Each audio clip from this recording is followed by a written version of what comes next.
Rock 100.5 KATT. I am Cameron Buchholtz here with Dan from Disturbed. What's going on, man? Not a whole lot. Just getting through this cold weather here in Chicago right now. Yeah, we just had an ice storm overnight as well, so it's a mess. I'm not even going to try to get on the roads today. Yeah, no, we're expecting some heavy snow today, and it's not looking good. It's just starting up now though, so it hasn't been too bad at the moment. Gotcha. Well, you've got a busy little while here now. A lot going on in the world of Disturbed. The new song "I Will Not Break," and then the start of the 25th anniversary of the Sickness tour in Boise, like very soon. Yeah, it's coming up. So we've been deep into rehearsals and pre-production and everything. So pretty exciting to hit the road again. Indeed, man. Indeed. This is the second try for an anniversary tour of the Sickness. You guys Yeah. tried to do the 20th anniversary, and we all know what happens. But it's exciting, man. Yeah, it is because that last time with COVID hitting and postponing things, and then by the time we finally the world came back around to having concerts again, we were already almost 2 years into COVID. So we just figured we got to wait till the 25th. So here we are. Indeed, man. Indeed. And with the last year when you guys were out on the road, was it the Take Back Your Life tour? I think is what you guys called it. Yeah. Was one of the craziest stage shows that I've seen. I mean, maybe more pyro than I've ever seen a band use. Yeah. So much so that you guys, had issues with the setting off sprinklers in the venues and whatnot. So Yeah. how do you top that the next year, or do you That- even try? that's a good question. I know we each time around lately we've been trying to think outside the box and come up with creative ways, production wise, to have that wow factor somewhere within the show. And that was a big one. Yeah, we had a ton of pyro going, and like you mentioned, a couple times setting off the sprinklers at the venues. We have another design team that we're working with currently, and just trying to dream up some cool visuals, some cool ideas. I'll be actually flying out next week to meet up with some of the crew in person to go over some of that in person. We've discussed it, we've seen renderings and drawings and video clips, but now next week will be my me going out there in person to kind of see where we're at with all the pyro and just some of the programming of that. I mean, at some point, you guys can't really go bigger. You just have to go different, right? Yeah, combination. We always, wish we could go bigger because it's Mhm. always cool to have a ton of pyro. It always looks awesome. But yeah, just trying to think of other creative ways to utilize it. And then, with this tour coming up being the 25th anniversary, we'll have a little bit more of the old school theatrics brought back like we used to do in the early days of the band. So kind of, that nostalgia with the early Disturbed days and kind of bring some of those elements into the show. Now, is David going to be bringing back the pantyhose? I'm not sure about that one. Okay. There will be other things. There will be definitely other things that were old school things there, but we haven't discussed that one though. Sure. Yeah. I know the one of the smaller venues in town, the Diamond Ballroom. I know you guys played, probably 25 years ago, and your Yeah. headshot is on the wall, and it's one with where David is wearing the pantyhose, and it always gives me a Okay, yeah. chuckle every time I walk by it. Right. Us too. I'm sure him as well. And now, going back to looking at that record, are there a few songs on there that maybe have never been played live, or I'm sure a bunch that haven't been played in the 25 years? Yeah, I mean we've played them all in the early day, but there's definitely a couple on there that it's been a long time, and I think even with John Moyer, our bassist, when he came into the band in 2004, I think there might be a song or two that he's never played, or might have only played it like once or twice in those early days. So Hmm. it's been a while. We like songs like Violence Fetish and Numb and those tracks. Those are definitely some we haven't played in many years. And now, do you have to go like relearn them, or does it? Is there some that you've totally forgotten, or once you kind of start playing it, does it all kind of come back to you? Yeah, I mean, luckily that album it wasn't too complicated. A lot of it was muscle memory. Once I got back into it and didn't overthink it, I jammed, a little bit here at my house, and it kind of came back to me rather quick. And if it doesn't, the beauty of the internet, I've actually with some songs in the past, I've gone to YouTube to Sure. watch tutorials of my own music to Hmm. learn, relearn it from our fans who might do a tutorial and show me, oh yeah, that's how I play that riff. So it makes the life a lot easier. And I thank those fans who do those tutorials because it's been helpful over the years when I haven't played something and it could have been 15 years or so, Hmm. and to kind of have to go back and remind myself quickly certain riffs. Sure. I imagine it might even be harder for David to try to remember those lyrics. Is he going to have a teleprompter? No, no, he's Okay. not. Luckily, we're not at that stage of the game just yet. And I'm not Yeah. knocking those that use it. I mean, No. we've written over 200 and something songs together, so I see how you could maybe slip up. And there might have been an occasional time throughout our career where he's fumbled over a verse or something, and maybe sang the wrong verse at the wrong time. But usually he's pretty good about it. So yeah, we're no teleprompter just yet in our career. Now you're going to be playing the Sickness record in its entirety, but then also doing a second set of greatest hits. How have you guys kind of gone into choosing those? Has it been pretty obvious, or are you guys going to mix it up a little bit and maybe not do just a straightforward greatest hits set? Um, yeah, it's a bit challenging because it's going to be a pretty long night to begin with, anyways, with two other support acts, and then us do the whole entirety of the Sickness, and then a short intermission for a set changeover, and then this greatest hit. So it'll be a long night. So we kind of have our go-tos that we're probably going to lean on for the greatest hits set, but I'm thinking once we get in a routine and get a little bit more on autopilot with the crew and everything, we might have a song that's an audible here or there that we might switch out occasionally. Once we get rolling, once we, everybody's on that autopilot mode, and a lot of it has to do with the production too. Hmm. Especially the pyro and that we want our crew to get in a routine of no surprises on them and throwing them a curveball. So we kind of run that same set for a little bit just until everybody is familiar with the show and the pyro and keeping everyone safe and when it's coming. Indeed, man. Yeah, with the amount of production you guys have, you can't really throw a lot of audibles.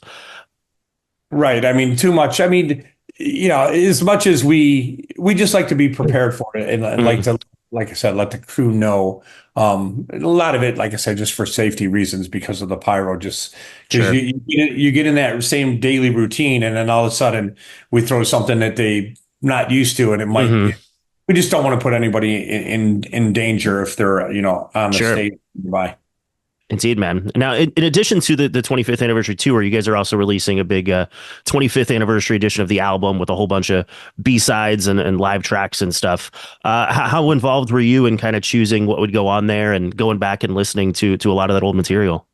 I was pretty involved. I mean, we definitely had those discussions, and we had to dig up some live recordings and then some old demos and that too. So, I definitely thought it would be kind of cool to put the old demos and make those available of stupefying down with the sickness and the game and all those songs that we demoed, before we got the record deal. Those were the demos that we sent to labels and were passing it around town and that the fans were hearing, and that drew the attention of record labels when they heard those demos. And when you hear those versions, I mean, they're pretty true to form. There's nothing that really changed about them other than, the quality, album quality or demo quality. Just we had more time in the studio to get better performances and more production. But those demo days were only like 2 or 3 days in the studio because Hmm. that's really all we could afford at the time to do anyway. We had to save our pennies just to get Yeah. in there and make a demo,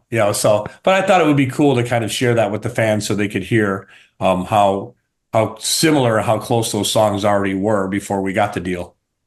I mean, it's cool that it works out that way, that they are that similar, because I'm sure there are certain bands or even certain tracks that people go back to, and it's like you listen to the demo and might be embarrassing or, Yeah, yeah, uh, for sure. And I know there's probably some early songs that we did that were like, just setting up the cassette player in the back of the room and just hitting the record mhm. button. They weren't studio recordings, but they were, just us improvising. And I have some demos like that at the house that I kind of dug up while I'm going through all the archives here.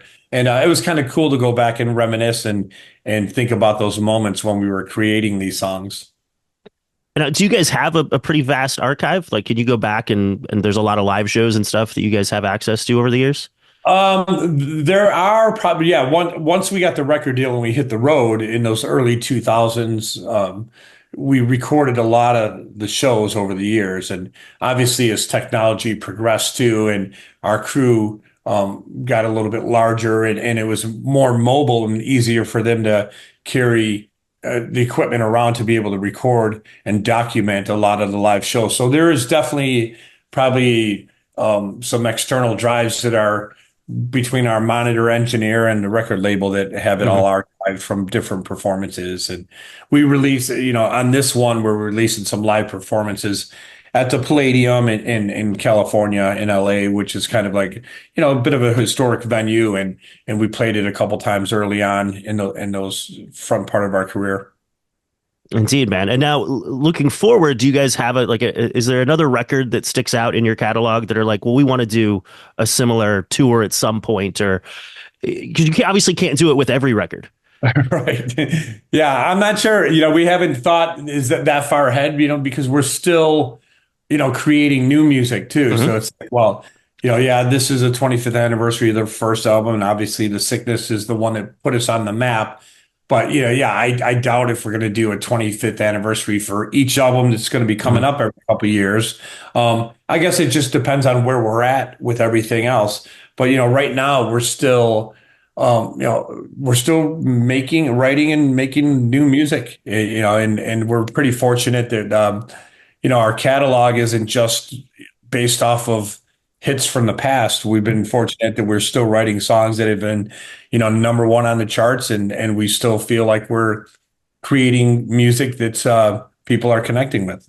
Indeed. I mean, as of when people hear this, the new song "I Will Not Break" will be available everywhere. And kind of tell me about that song, because in some ways it's kind of reminiscent of The Sickness. It's especially the way David starts off the song, but Yeah. it's very much I guess I'll just say it's very much a Disturbed song. Yeah. I was in the studio last September and October and into November. I was going out to LA working on some new material with the guys and with our producer Drew Falk. And I Will Not Break kind of came late in the writing session. I was just there with our drummer Mike and our producer Drew, and it was late night. I had some other tracks to record that day.